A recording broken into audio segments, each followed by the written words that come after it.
dark orb sumnus stains the sky, when the line of the Helmwar meets its end. When the old blood returns to claim its due, the Heptagonian covenant is begun.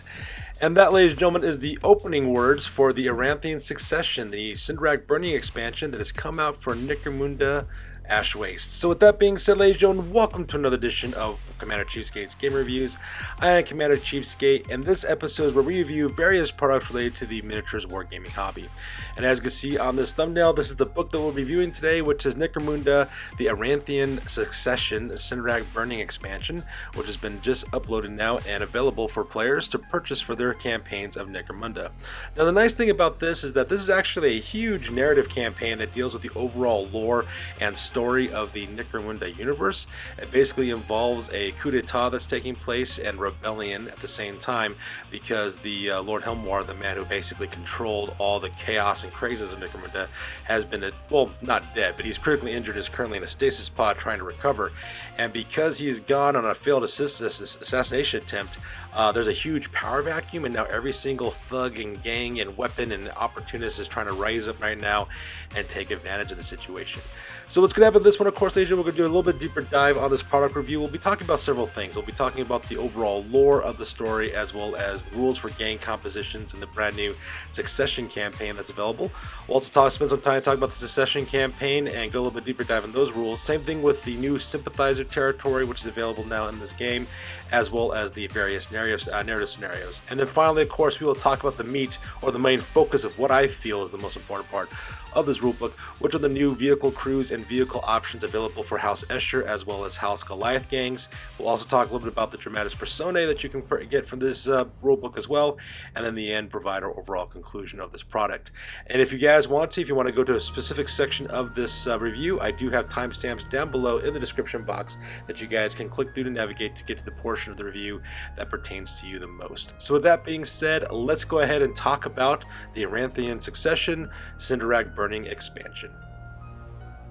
Alright, so when it comes to the lore of this book, that is probably the main focus of this expansion. A majority of the book is actually dedicated just to the story and the narrative background or surrounding what the events are taking place in Necromunda. So if you're really big on the lore aspect, and if you buy books specifically for that reason, you're going to be extremely entertained. There's a lot of information talking about pretty much all the different factions involved in Necromunda that's going on. Just to give you guys a brief overview, what ends up happening is that Lord Helmwar has been someone tried to assassinate him. That's pretty much what happened. Unfortunately, of course, the assassination did fail, so Lord Helmwar is critically injured and he is no longer in control because he's in a stasis pod awaiting recovery, which basically this causes the ground for a civil war to basically erupt from both the noble houses, the crime syndicates, the guilds, the various, of course, houses of Necromunda with our gangs that we're so familiar with, even the Hella Chaos cultists, the corpse grinders, the gene stealer cults, the Ash Waste. I mean, pretty much anybody who's got anything to do with Necromunda is now taking advantage to seize power. We got Ash Waste nomads laying siege to trade posts and ash gates, gangs fighting each other in an all-out civil war. So the whole purpose of this Succession campaign is for you to pick a side and to fight for that side to, of course, rule over Necromunda. And that's pretty much the lore that's around this. Now, I'm not going to spend too much time with the lore aspects of it because I'm not much of a lore guy. I mean, I think it's entertaining, I think it's cool, but I like the game and the rules more, and that's more important focus for me when it comes to this review. So with that being said, let's go ahead and talk about some more about the review of the rules. So one of the coolest things for me with coming with this expansion is that we now have new game composition rules that we can use for our campaigns. Instead of starting off with the usual 1,000 credits that we usually start off with our game campaigns, we now start off with 2,000 credits starting out, which means that because of that, the setting is set for no longer just game skirmishes anymore. It's now all out full-blown civil war taking place. So all the houses are getting their troops together and their gangs together and having them fight it out in the streets and in the Ash Waste to figure out who's going to take over.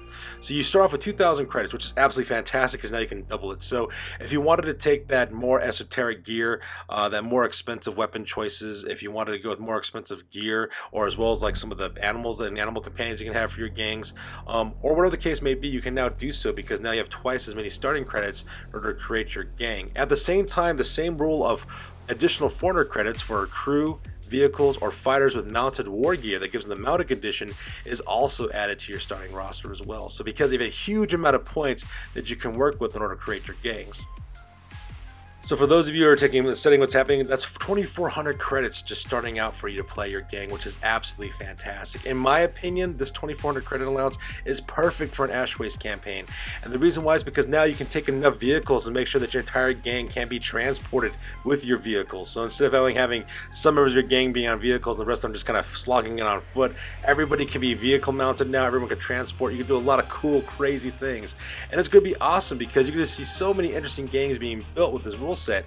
And from my understanding, this also applies to all the various outcast rules as well. So as you guys are noticing my channel, I've been putting out a lot of starting rosters for outcast gangs for 2,400 points. You can imagine all the crazy stuff you can come up with and combinations you come up with that as well. So that part is really, really cool in my opinion. I'm super excited to see exactly what players start doing with this huge credit allotment that people can use now in their Succession campaign. Or just in any campaign for that matter. Actually, my gaming group and I are actually seriously thinking about just making the 2,400 credit starting allowance. Just use that for our starting Necromunda Ash Waste campaign, so that way we can just start off rolling with a lot of cool stuff right off the bat. And speaking of campaigns, let's go ahead and talk about the individual rules for the Succession campaign and talk about exactly what that looks like. Alright, so right off the bat, I noticed in the title of the book, they actually called it the Succession Campaign Part 1. So it looks like there's going to be multiple parts to this overarching narrative of the Aranthian Succession and how things are occurring right now in Necromunda because Lord Hilmar is dead. So it looks like they're going to be doing that. So it looks like there'll be multiple parts to this. So it'll be kind of interesting to see exactly what kind of other expansions they come out with for the Succession. If I have to imagine what they'll do, they'll probably have at least 2 more, if I'm going to be honest with you guys. And the reason why that is the case is because I imagine they have one part being for featuring 2 houses of Necromunda. So for example, part 1 will be like the Eschers as well as the Goliaths, which is what they focus in this book. Part 2 could be something like Kodor as well as Vansar, or Dilak and Vansar and Kodor, or something like that nature as well. Now I'm not sure who's going to be the other book that they'll focus on for part 3. Hopefully it'll be Spirers. I would love to see Spire Hunters come back again because those guys were awesome, narratively speaking as well as miniatures wise. Those guys were really cool, but who knows, we'll see what ends up happening. But anyway, so like I said, it looks like there's going to be multiple parts to the Succession campaign. And as for the campaign itself, it looks like it features a standard 7-week campaign style cycle with 3 parts, 3 weeks for the first half of the campaign, a week of downtime, as well as 3 weeks for the second half of the campaign. So let's go ahead and talk about the first half of the campaign, which is known as the Great Darkness. Alright, so in the Great Darkness, that takes course of the first half of the campaign that lasts 3 weeks. Just to give you guys some information about that, once you create your gang, you can't purchase new items from the house list anymore once it starts. It's supposed to represent the fact, I guess, that your gang has now been given your marching orders by your house. You're out there and you're fighting in the sticks now, so you're on your own. You gotta get the mission accomplished. At the same time, you also have +4 on all rarity values for trading posts as well as black market items. So that's going to really make it really hard for you to get new equipment as well. At the same time, if you're fighting in a Zone Mortalis or a Sector Mechanicus game, the pitchback rules are in full effect. So I suggest you guys get some photo goggles and some infra sights because you're definitely going to need it for that very first half of the campaign. That or have a fighter who's got the Technomancer ability that can turn off and on and off the pitch black ability as well. At the same time, you're fighting out in the Ash Waste, because that's another cool thing about this campaign. You can fight in the Underhive and in the Ash Waste. It takes place during the changing seasons portion of the Ash Waste as well. And at the same time, when it comes to the territories in this game, you're fighting for a unique type of territory known as a Sympathizer. We'll talk about exactly what a Sympathizer here is a little bit in a few seconds. But basically during this phase, you can only fight for unclaimed Sympathizers, which are basically the territory that's being used in this campaign setting. Now from that, of course, we go into our downtime. Our downtime lasts 1 week as per usual. It's like the standard rules for downtime in any campaign of Necromunda, so those rules still apply. However, the unique game mechanic on this one is that you have to declare an allegiance on this as well. So there's basically 3 different allegiances you can actually choose from. You can either choose a side with the Imperial House of House Helmwar, in order to regain control of Necromunda. You can also decide with Lady Credo, who's part of the rebellion. She's from House Aranthis. That was a once noble house that was destroyed through machinations of political intrigue in Necromunda, and she's represented by Lady Credo. You could actually join up with her side, or you could just stay out of it and just be neutral as best you can and stay unaligned. Now, regardless of which allegiance type you take, there are unique benefits and drawbacks for each one of those, but I really don't want to break copyright, so I'm not going to go into it too much in detail, but just know that there's different unique benefits and drawbacks for the various alliances that you can take when you declare your allegiance for these different factions. And then lastly, we have the Spark of the Rebellion, which is the second half of the campaign that also lasts 3 weeks as well. At this point, there's no more restrictions adding miniatures to your gang. You can pretty much keep on adding guys to your rosters as you want to. Normal scarcity and rarity values go back once again to our trading post and black market. At the same time, pitch black rules are no longer effect for Zormatalas and Sector Mechanicus battlefields. At the same time, if you're out in the Ash Waste, it returns back to the Season of Ash. And during this portion, you can only earn claimed sympathizers from enemy fighters. And so, for example, if you're fighting against a rival opponent and they have a list of sympathizers that they've controlled or have a ally to them, you take one of them away from your opponent and you get to keep it instead. And that's pretty much how it works. It's pretty much like normal, just Necromunda at that point for the second half. And now, of course, the last 3 weeks. And so this entire time I've been talking about the new sympathizers game mechanic. So let's go ahead and talk about exactly what that entails. Alright, so first of all, just to give you guys a rundown of pretty much how this all works. What you have is this new game mechanic called Sympathizers. And Sympathizers are pretty much like the territory that you're fighting for in the portion of this game.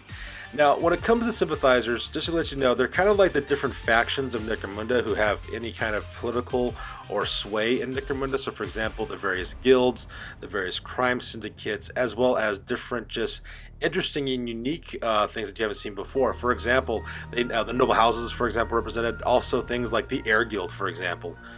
We've never seen the Air Guild before up in the game. Say the Electro Guild as well, the Explorers Guild, the Heretic Sympathizers. These are all new types of groups that are now apparently are going to be having interest in what's occurring in Necromunda. And so this is what you're fighting for as the campaign develops. Now, all gangs start off with what is known as the Gang Sympathizers. That's basically the territory that your gang immediately controls. So you automatically start off with one. And then at the same time, you also start off with a randomly selected sympathizer from the list of sympathizers that you can choose from. And each of these different sympathizers give you boons, for example. So for example, with the gang sympathizers, with that territory, basically what you have is what's called the home support. It says these sympathizers can never be used as a stake for a battle or could be controlled by another gang. So it's kind of like your settlement from a Dominion campaign. You can never lose this territory. Your boon, for example, it reads, once per battle before rolling for initiative at the start of the round, the gang can stop the pitch black rules being in effect until the start of the next turn. So for example, if you're fighting in the first half of the campaign where pitch black rules are in effect, you could actually turn off the lights for the first round. And then finally, you also have an interesting game mechanic that says Spark of Rebellion phase. Additionally, roll 2d6. If the total is 10 or more, the gang controlling these sympathizers may add a fighter to the ganger rank to your roster for no credits cost. Any equipment must be paid for as normal, however. So that's an example of some ways that you can get some boons from your different sympathizers. So for example, you have the Promethean Guild, the Water Guild, the Slave Guild.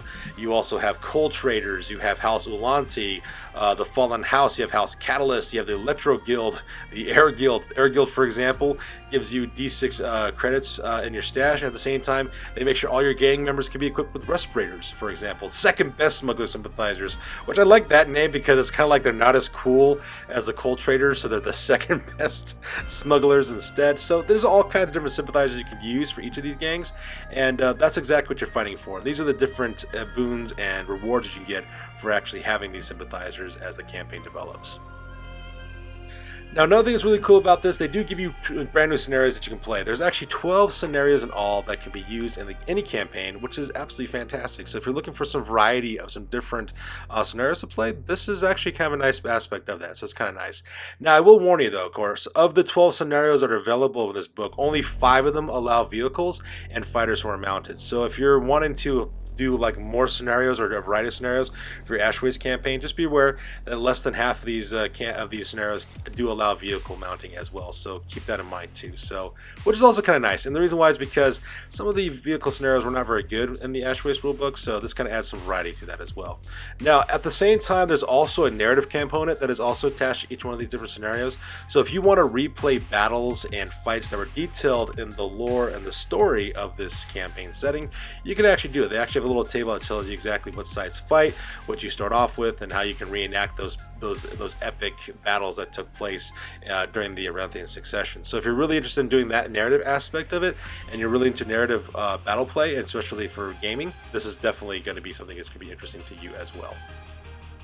Alright, so let's get to what I consider is the most important aspect of this book. The reason why I bought this book, to be perfectly honest with you, was to see the rules for the new Escher vehicles as well as the new Goliath vehicles. And that was the only thing I was interested in really when I purchased this. So let's go ahead and talk about the brand new Escher Cutter. So the Escher Cutter. The Escher Cutter costs 85 credits, and the cool thing about the Escher Cutter as well is that it can be taken by leaders, champions, as well as prospects. So if you got wild runners in your gang, they can take this vehicle. And because it's not really a vehicle per se, it's considered war gear, kind of like the way that the Waster's dirt bike is considered war gear in the Ash Waste campaign. Now the Escher Cutter costs 85 credits when you purchase it, and of course at the same time you only have a selection of very few weapons you can put on it. You can put on twin linked grenade launchers with frag and crack grenades for 75 credits, twin linked heavy stubbers for 200 credits, and twin linked plasma guns for 110 credits as well. And that may sound like a steep price, but don't forget now, you also have 2,400 credits you could use to equip your gang, so that's something you might want to take into account. You can actually include this into your gang, which is absolutely fantastic. Plus, since it's considered war gear, you could actually remove this war gear from your fighters, so that way they can play in scenarios that don't allow mounted fighters, and you can put your fighters right back on them if you want to fight in the Ash Waste. So for example, a leader, this could actually be one of their equipment sets as well, which is actually kind of nice because then the leader can have additional firepower that they can use on it as well. At the same time, they also have a new piece of rule called Deploy Gas Trap. It's a double action, and when taken, the fighter places a gas trap within 1 inch of their base, and then they may move up to their normal movement characteristic as normal. And this actually makes you have movement 9, which basically ignores all terrain. You can also move freely between levels as well. You just can't stop within 1 inch of overlapping an obstacle or another fighter's base, for example. And other than that, though, you can just move around freely as you want to, which is kind of nice as well. Now, at the same time, I will have to warn you, of course, unfortunately, since House Escher and House Goliath are the only guys getting new stuff right now, aside from Orlocks, beware the balance bandwagon. You're going to see all kinds of hate and anger and salty bitterness being thrown by the balance bandwagon during this time period. So if you are an Escher player and if you are a Goliath player, first of all, let me sympathize with you because you're going to deal with that nonsense. And just ignore that, of course, because the balance bandwagon is always going to be upset about everything, no matter what it is. And the only time they're not is when they feel like they finally have an advantage, which is kind of weird because you would hope that everyone would be powerful, but that's just my viewpoint about it.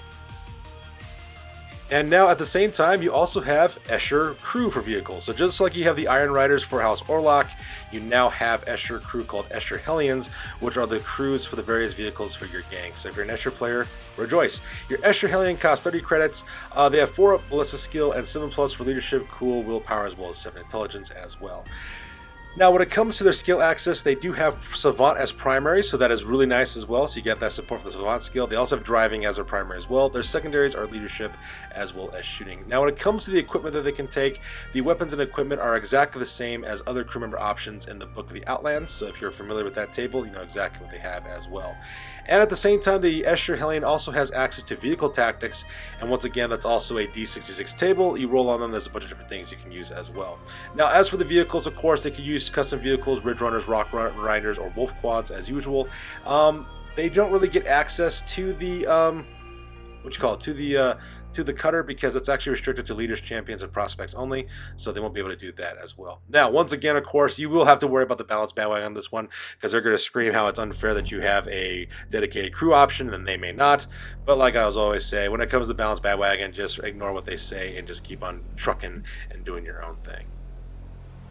Alright, from there, let's talk about the Goliath Road Thug, which is your brand new crew option for House Goliath gangs. These guys actually only cost 25 credits, which is actually kind of cool. And you might be thinking, why are these guys cheaper than Escher Road Crew? Well, let's talk about their stats, and that's why.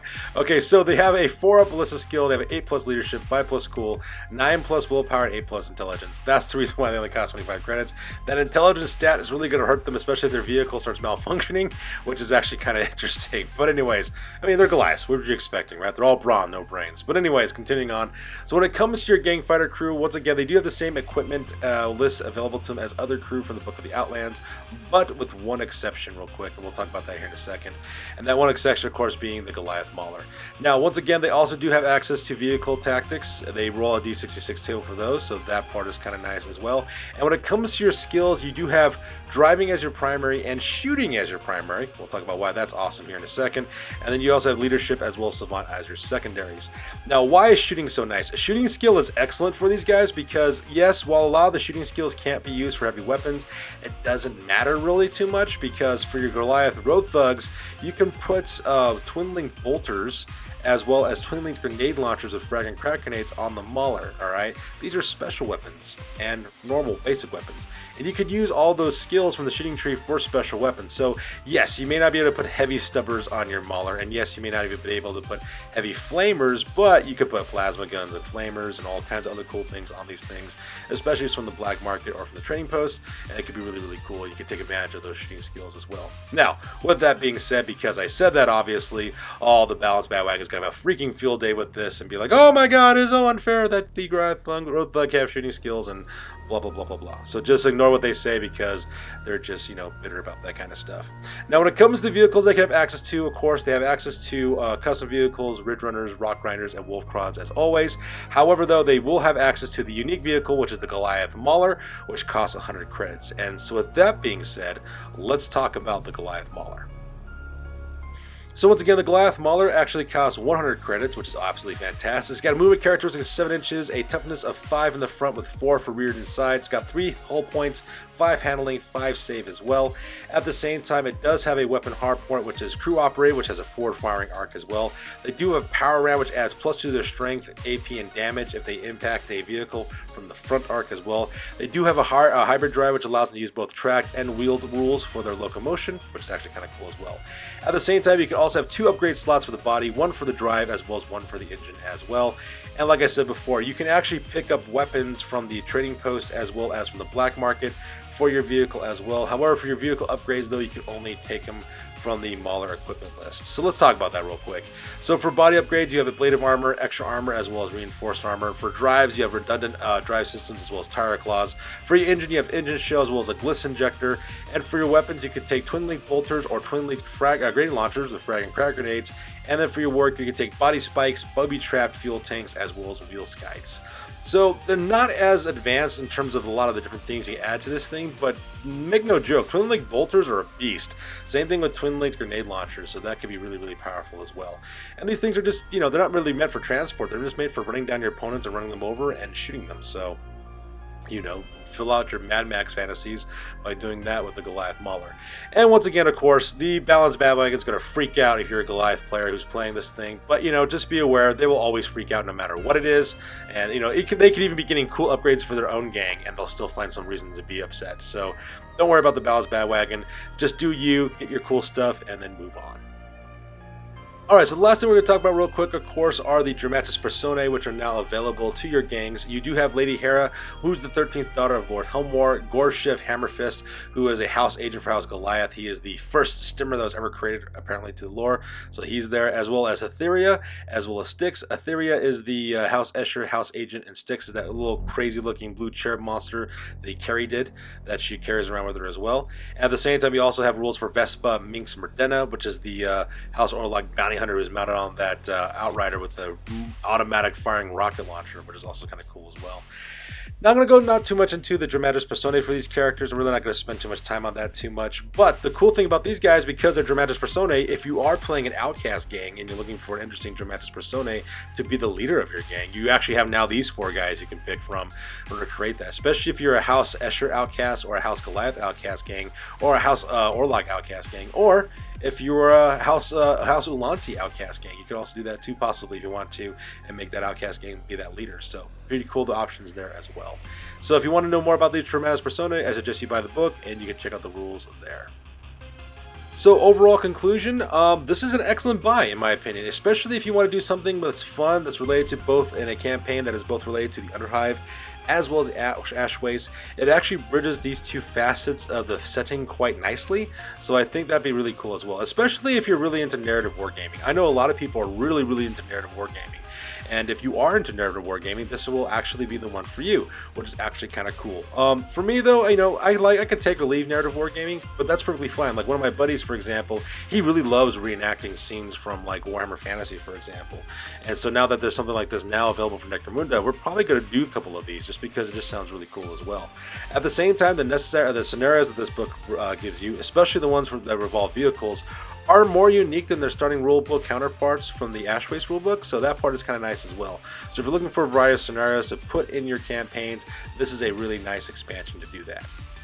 So overall, of course, the narrative campaign, very, very cool. I really like the increase of credit values of 2,400 credits for the campaign. I think that's just really, really awesome. You can make some really cool gangs and equip them appropriately, so that way you have to worry about going through all the slugging and horrible, just slow building of stuff. You can actually take things that are kind of rare, which would be kind of cool to have in a gang, so that part is really cool. Same thing with the brand new Dramatis Persaone. They're actually pretty cool, and they also have some really interesting game mechanics involved with those guys, so it'll be really cool to see exactly what people do for that as well. Now, to be honest with you guys, while the narrative stuff is really, really cool, I really actually only purchased the book for the rules involving the House Escher and House Goliath vehicle rules, as well as vehicle crews.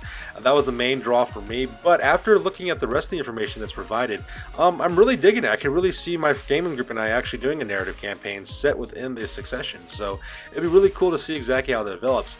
And since that's only part one of the Succession campaign, what I'm hoping is going to be kind of cool is that you have like a legacy type of thing going on, where you can actually take the same gang and go through maybe all multiple parts of the Succession campaign and have them just grow and grow and become stronger and stronger over time.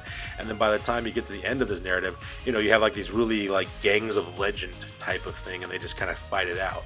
And I think that'd be really cool to see. If that actually happens, that'd be really, really awesome, and I'd like to see exactly how that kind of transpires over time. I think you make some really cool things with that, so I'm really looking forward to see what they come up with that for that game mechanic as well. Now, of course, as always, if you are an Escher and a Goliath player, I do salute you, because you will have to put up with the nonsense from the Balance Bandwagon, because they're going to be really upset that you have access to these things, and they may or may not, which is kind of weird. But, you know, if that is the case, of course, just take with their opinions with a grain of salt and just move forward, because haters are going to hate no matter what you do. So that's good to do for this week, guys. As always, please feel free to like, comment, and or subscribe. Your guys' input is invaluable as always. Also check us out on Facebook, Instagram, as well as blogger.com for all the latest, greatest hobby news related to this channel. That's good for this week, guys. We'll catch you guys next one. Peace out and stay classy.